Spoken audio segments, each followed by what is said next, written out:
Regular ejaculation plays a meaningful role in prostate and pelvic health as men age, not because of folklore or exaggerated claims, but because of how male reproductive anatomy and physiology actually function over time.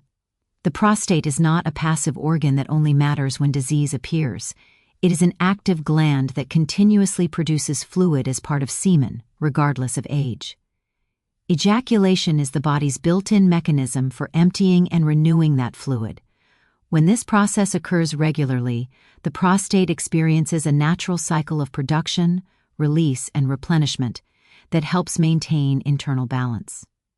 As men grow older, several age-related changes occur simultaneously. Hormonal shifts, particularly gradual declines in testosterone, influence prostate tissue, libido, and ejaculatory frequency.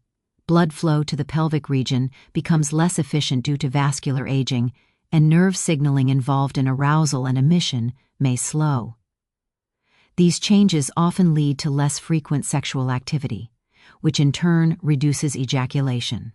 While reduced frequency itself is not inherently harmful, prolonged absence of ejaculation can allow prostatic secretions to remain stagnant for extended periods. Stagnation is relevant because it may contribute to congestion, discomfort, and an environment more prone to inflammation. From a physiological standpoint, ejaculation assists in clearing prostatic ducts and reducing internal pressure within the gland. This is particularly important with aging, as the prostate commonly enlarges over time. When fluid turnover slows, the gland may become more sensitive, leading some men to experience pelvic heaviness, perineal discomfort, or urinary changes. Regular ejaculation supports mechanical drainage, which can help maintain comfort and functional efficiency, even though it is not a treatment for conditions such as benign prostatic hyperplasia or prostate cancer. Inflammation is another key factor. Aging is associated with a low-grade inflammatory state throughout the body. The prostate is not immune to this process. Ejaculation has been shown in research settings to influence inflammatory mediators within prostatic fluid, potentially supporting a healthier internal environment. This does not imply immunity from disease, but it does suggest that normal physiological activity contributes to tissue maintenance rather than deterioration. Pelvic circulation also benefits from sexual activity and ejaculation. During arousal, blood flow to the prostate, bladder neck, and surrounding muscles increases significantly. This temporary increase delivers oxygen and nutrients while facilitating metabolic waste removal. In older men, reduced pelvic circulation can contribute to erectile difficulties and muscular tension. Regular sexual activity, including ejaculation, encourages periodic vascular engagement, helping preserve responsiveness in pelvic tissues. Importantly, this discussion is not about extremes or rigid expectations. There is no universal correct frequency, and individual health conditions, medications, and personal circumstances matter. The core principle is that ejaculation is a normal physiological function with supportive roles in prostate and pelvic health. Understanding this allows men to move away from fear-based narratives and toward informed self-care. As men age, respecting the body's natural mechanisms rather than suppressing or ignoring them supports healthier aging grounded in biology, not myths. Aging naturally alters multiple biological systems at the same time, and hormones, circulation, and nerve signaling are among the most affected. Testosterone levels gradually decline with age, beginning as early as the 30s and continuing steadily over decades. This hormonal shift influences libido, erectile strength, recovery time, and ejaculatory intensity. While this process is normal and not a disease, it often leads men to engage in sexual activity less frequently. What is frequently misunderstood, however, is that reduced activity does not simply reflect aging. It can actively accelerate certain functional declines. Circulation is another critical factor. Healthy sexual function relies heavily on efficient blood flow to the pelvic region. With age, blood vessels naturally lose elasticity, and conditions such as hypertension, diabetes, and atherosclerosis become more common. These changes reduce the speed and volume of blood delivery to erectile tissue and pelvic organs.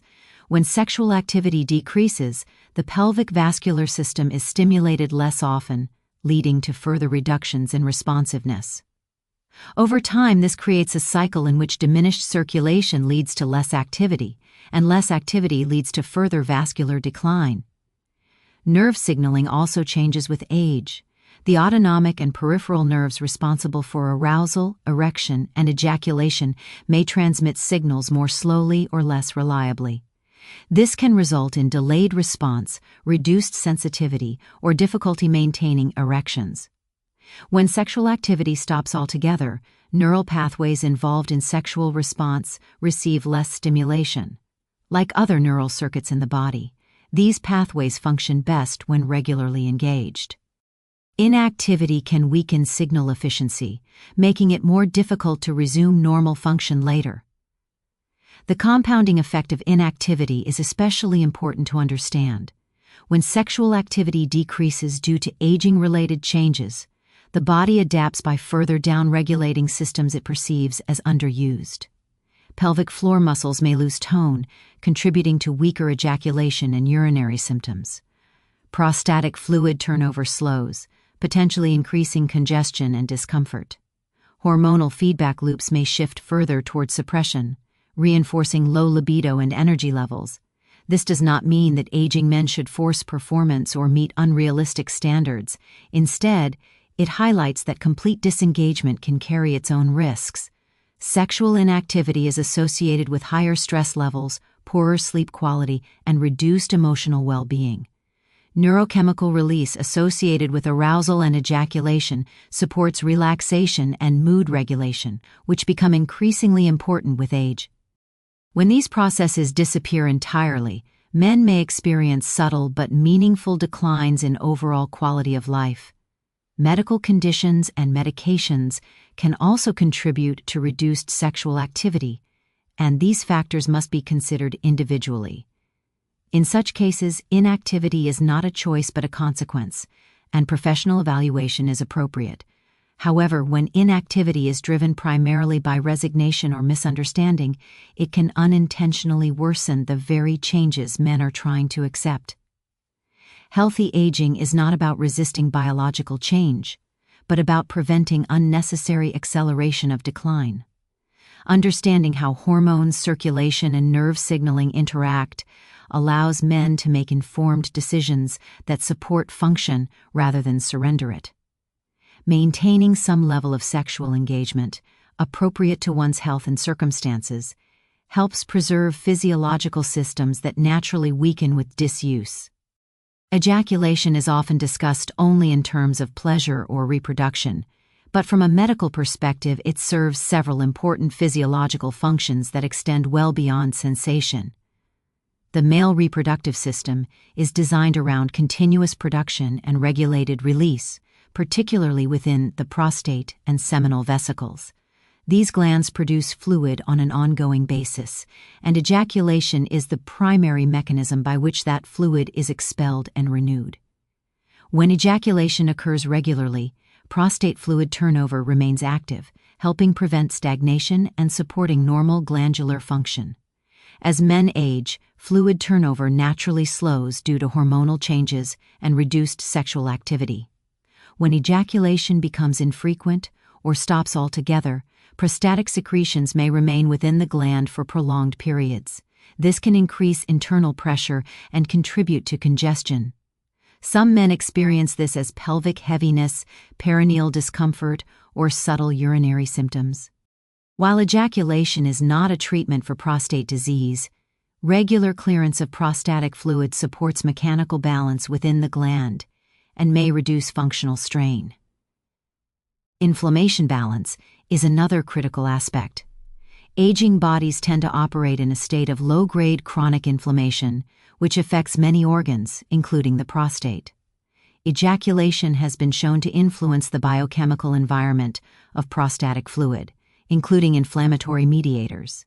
By promoting fluid exchange, ejaculation may help limit the accumulation of inflammatory byproducts. This does not eliminate risk, but it supports a healthier internal environment in tissues already vulnerable to age-related stress. Ejaculation also engages the entire urogenital system in a coordinated way. The bladder neck, pelvic floor muscles, urethra, prostate, and seminal vesicles all participate in the ejaculatory process. Regular engagement of this system helps maintain muscular coordination and tone. When ejaculation becomes rare, these muscles may weaken or lose timing efficiency, which can contribute to reduced ejaculatory force, urinary dribbling, or pelvic floor dysfunction over time. Blood flow is another important factor. Sexual arousal and ejaculation temporarily increase circulation to the pelvic organs. This increased blood flow delivers oxygen and nutrients, while assisting in metabolic waste removal. In older men, reduced pelvic circulation is already a concern due to vascular aging and common metabolic conditions. Ejaculatory activity provides periodic vascular stimulation that supports tissue health and responsiveness. Neurologically, ejaculation reinforces nerve pathways involved in sexual response and pelvic control. Like all neural circuits, these pathways function best when used. Long-term suppression can lead to reduced sensitivity and slower signaling, making later recovery more difficult. This is particularly relevant in aging, when nerve plasticity naturally declines. Understanding ejaculation as a maintenance function, rather than a purely recreational act, helps remove shame, fear, and misinformation from the conversation. Frequency does not need to be excessive, and individual health conditions always matter. The key point is that ejaculation supports prostate fluid turnover, inflammation regulation, and coordinated urogenital function through well-established physiological mechanisms. Respecting these processes contributes to healthier aging rooted in biology, not myths. Individual medical conditions play a decisive role in how sexual health guidance should be understood and applied, especially as people age. No two bodies age in exactly the same way, and factors such as chronic illness, medication use, prior surgeries, hormonal status, and mental health all influence sexual function. Because of this variability, broad statements or rigid rules about sexual activity can be misleading or even harmful if they are presented without context. Educational, evidence-aware guidance respects biological diversity rather than forcing everyone into a single narrative. Many men live with conditions such as diabetes, cardiovascular disease, hypertension, neurological disorders, or prostate-related issues, all of which can directly affect arousal, erection, ejaculation, and recovery. Medications commonly prescribed for these conditions, including antidepressants, blood pressure drugs, and hormonal therapies, can further alter sexual response. In these cases, reduced sexual activity or changes in ejaculation are not personal failures or warning signs to panic over, but predictable physiological effects that require individualized understanding. Evidence-based guidance focuses on what research actually shows, rather than exaggerated claims or fear-driven messaging. For example, while studies may associate certain sexual patterns with health outcomes, association does not equal guarantee. Presenting information honestly means acknowledging benefits, limits, and uncertainty. It also means clearly stating when medical evaluation is appropriate, such as in cases of pain, bleeding, sudden loss of function, or significant distress. Education empowers individuals to recognize when something is normal aging and when it deserves professional attention. Fear-based messaging often relies on absolute language, urgency, or shame to provoke action. This approach may capture attention, but it undermines trust and can increase anxiety, which itself worsens sexual function through stress hormones and nervous system inhibition. When men are told they are damaging themselves or at risk simply for aging or changing sexual patterns, they may disengage entirely or avoid seeking help. Educational guidance, in contrast, invites curiosity, self-observation, and informed decision-making. An evidence-aware approach also respects personal circumstances and values. Some individuals may prioritize intimacy, others comfort, and others medical stability. Health guidance should support quality of life as defined by the individual, not impose external expectations. This includes recognizing that abstinence, reduced activity, or non-penetrative sexuality may be appropriate or preferred in certain situations without implying harm or deficiency. Importantly, educational guidance encourages dialogue with healthcare professionals rather than replacement by generalized advice. A urologist or primary care provider can evaluate hormonal levels, vascular health, nerve function, and medication interactions in a way no generalized rule can. When guidance is framed as supportive information rather than a command, individuals are more likely to seek personalized care. Ultimately, responsible health education replaces fear with understanding. It acknowledges individual medical realities, presents evidence with nuance, and empowers people to make choices aligned with their health and circumstances. This approach not only protects physical well-being, but also supports psychological safety, which is essential for sustainable, healthy aging.